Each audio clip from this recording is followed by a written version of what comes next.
UP police की गुंडागर्दी के चर्चे तो आपने बहुत सुने होंगे और अपनी गुंडागर्दी और दादागिरी के चलते यूपी पुलिस एक बार फिर चर्चाओं में आ गई है इस वीडियो की बदौलत।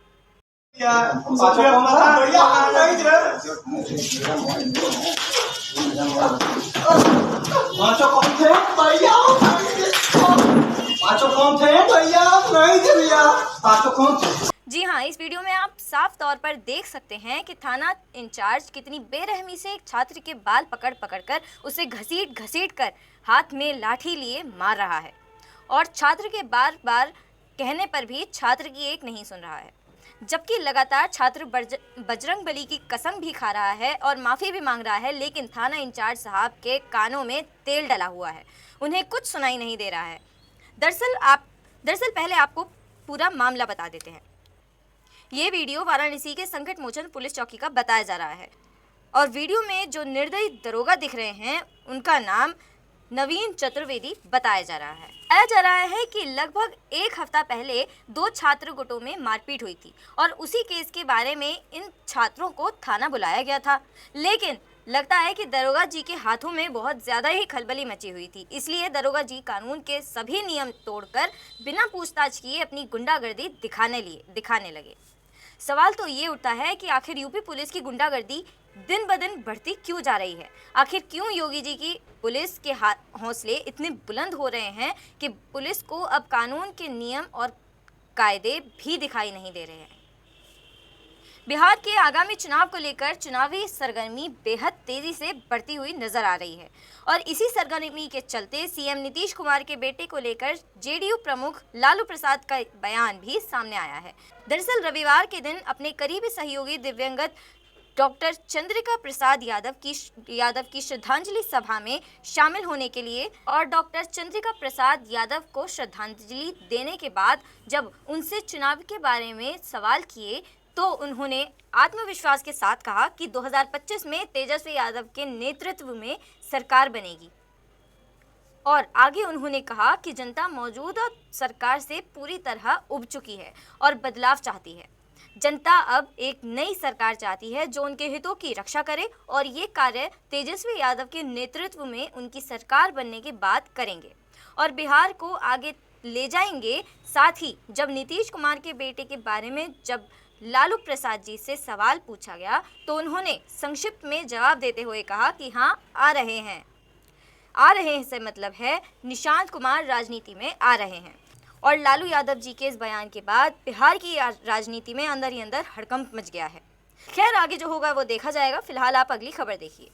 दिल्ली की नवनिर्वाचित बीजेपी सरकार और नवनिर्वाचित सीएम रेखा गुप्ता जी के दिल्ली का खजाना खाली है वाले बयान पर आम आदमी पार्टी की नेता प्रियंका कक्कड़ ने एक प्रेस कॉन्फ्रेंस की और प्रेस कॉन्फ्रेंस के दौरान कहा कि बीजेपी सरकार केवल बहाने बना रही है जिससे उन्हें दिल्ली की महिलाओं को हर महीने 2500 रुपये ना देने पड़े, बल्कि उल्टा बीजेपी ने दिल्ली की जनता को लूटने की प्रक्रिया शुरू कर दी है पार्क में एंट्री फीस लगाकर।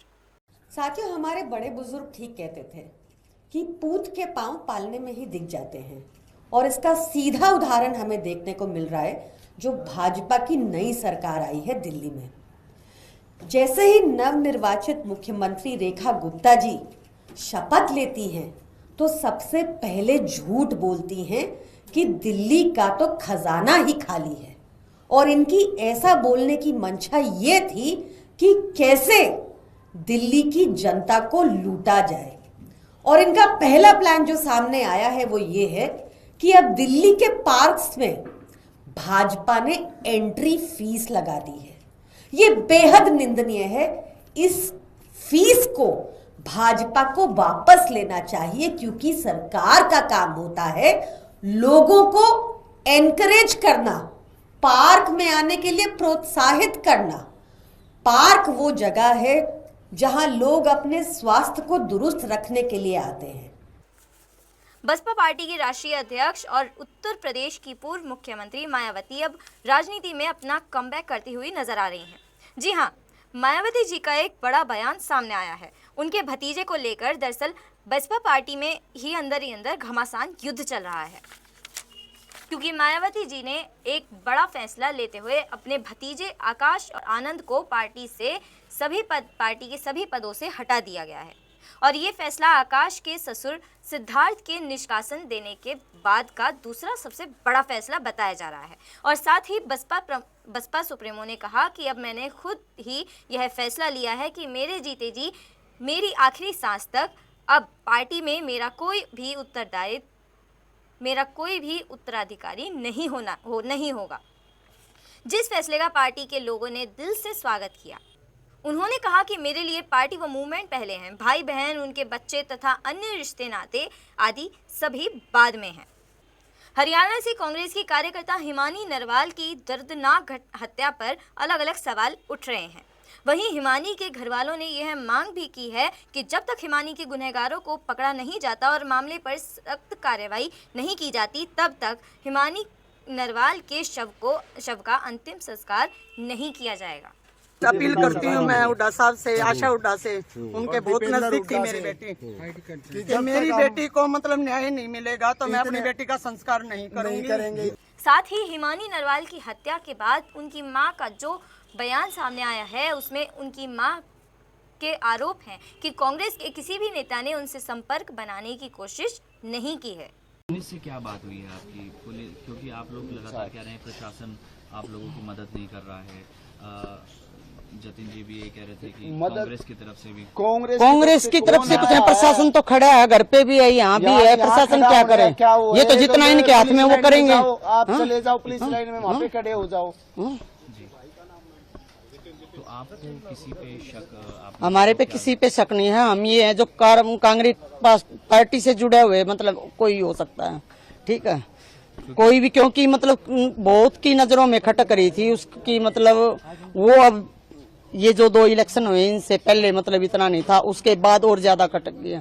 कुछ तो राहुल की यात्रा में ही खटक गई थी वो, और अब तो वो और भी ज्यादा खटक गई। ये मतलब छोटी, हमारे से छोटी एज होके ये इतने आगे तक कैसे पहुंच गई, ये आशा हुड्डा को भी पता है, बत्रा साहब को भी पता है, हुड्डा साहब को भी पता है, ये उनको सबको पता है। रात के 2-2 बजे तक इलेक्शनों में मतलब औरों को भी साथ ले लेके घर से पैसे फूक के गाड़ियों में रहती थी। उनको ये नहीं पता आज वो बेटी नहीं रही, एक बार उसके घर पहुंचे, रात के 2 बजे घर जाया करती, मैं 2 बजे तक जाग कर उसका इंतजार करती थी।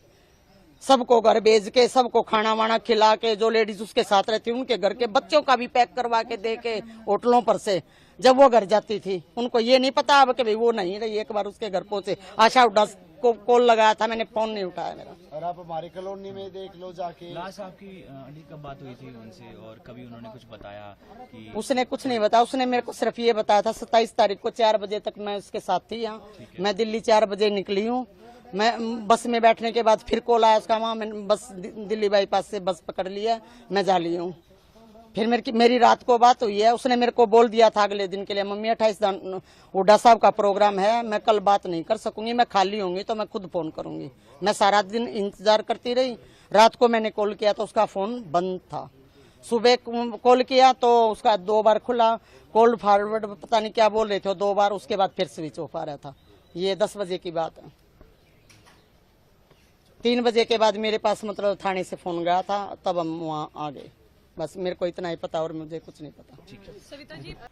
साथ ही हिमानी नरवाल की हत्या पर कांग्रेस नेता सुप्रिया श्रीनेत ने उनको श्रद्धांजलि देते हुए उनकी हत्या के बारे में जांच की मांग भी की है।